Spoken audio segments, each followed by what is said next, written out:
শীত মৌসুমে পোশাক তৈরির ধুম পড়েছে কুয়াকাটার রাখাইন পল্লীগুলোতে। দিনরাত পরিবারের সবাই মিলে মনের মাধুরী মিশিয়ে নিপুণভাবে তৈরি করছেন বাহারি ডিজাইন ও নানা রঙের পোশাক। আর এই পোশাক কিনতে ভিড় করছে এখানে বেড়াতে আসা পর্যটকরা। কুয়াকাটা 0 পয়েন্ট থেকে মাত্র 7.5 কিলোমিটার দূরে মিস্ত্রিপাড়ায় অবস্থিত রাখাইন পল্লী। যাতায়াতের জন্য রয়েছে মোটরসাইকেল ও টমটম ব্যবস্থা।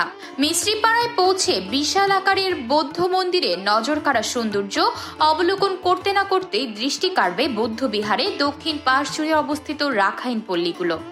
রাখাইন পল্লী সত্যি অসাধারণ। এখানে এসে আমরা বিভিন্ন ধরনের আদিম যুগে যে জিনিসপত্রগুলো হাত দিয়ে তৈরি করতো তাঁতের, সেই জিনিসগুলো আমরা এখান থেকে পাই। নিজে হাতে তারা খুব কষ্ট করে এই সুতো বুনে বুনে একটি পরে আরেকটা সুতো বুনে বুনে যে চাদর, শাড়ি, তারপর পাঞ্জাবি, থ্রি পিস, বিভিন্ন আইটেমের জিনিসপত্র তারা তৈরি করে।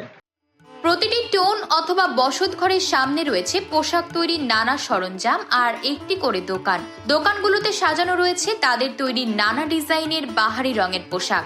বেশিরভাগ সময়ই এরা বিকেলের দিকে পোশাক তৈরি করে থাকেন। এটা আদিবাসী থেকে গড়া থেকে আসছে এই পেশাটা। মানে আমাদের এই পেশাটা থাকতেই হবে বেশি কম সবাই ভিতরে আমরা কাজ করতে পারি। এখানে মাফলা, শাড়ি, চাদর, মানে লঙ্গি আর ব্যাগ, সাইড ব্যাগও করি আর চাদরও করি, ছাদের পিছু করি, অন্য করি। 18 পরিবারে মনে হয় যে বেশিরভাগই এই কাজটা নিয়ে বসবাস করে।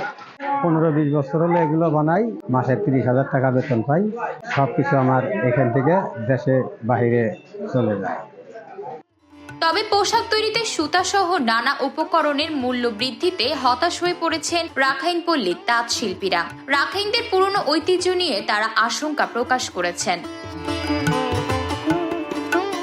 তাদের দাবি, পোশাক তৈরি উপকরণের মূল্য যদি তাদের নাগালে রাখা হয় তাহলে এই আদিবাসী রাখাইন পরিবারগুলো এই কুয়াকাটায় টিকে থাকবে, অন্যথায় রাখাইনদের ঐতিহ্য হারিয়ে যাবে কুয়াকাটা থেকে।